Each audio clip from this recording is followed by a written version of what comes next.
real Japanese teriyaki. How will it compare to the teriyaki burrito? We went to Tokyo to find out whether Boloco's teriyaki burrito is anything like the real deal. The teriyaki burrito versus authentic Japanese teriyaki. We knew our reactions to real Tokyo teriyaki would go something like, and we were hoping we wouldn't come out thinking, I do hereby proclaim the teriyaki, as it has been known for 17 years, is hereby defunct.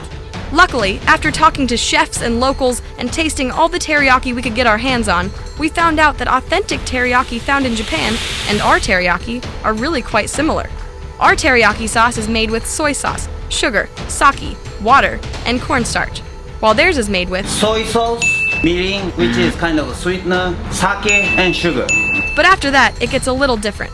While we serve ours with broccoli, carrots, and caramelized onions, in Japan, they serve teriyaki with veggies like grass onions, sweet potatoes, or whatever else looks pretty. You have to put green thing on this dish.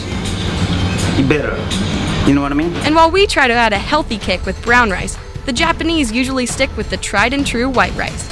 Overall, we got one main request from our Tokyo friends. Teriyaki, from my viewpoint, is good with the combination of the oily food with oil. Like chicken, if the meat is oily enough, I think the teriyaki is a good combination. There you have it. Boloco's teriyaki burrito gets the Tokyo stamp of approval. Globally inspired.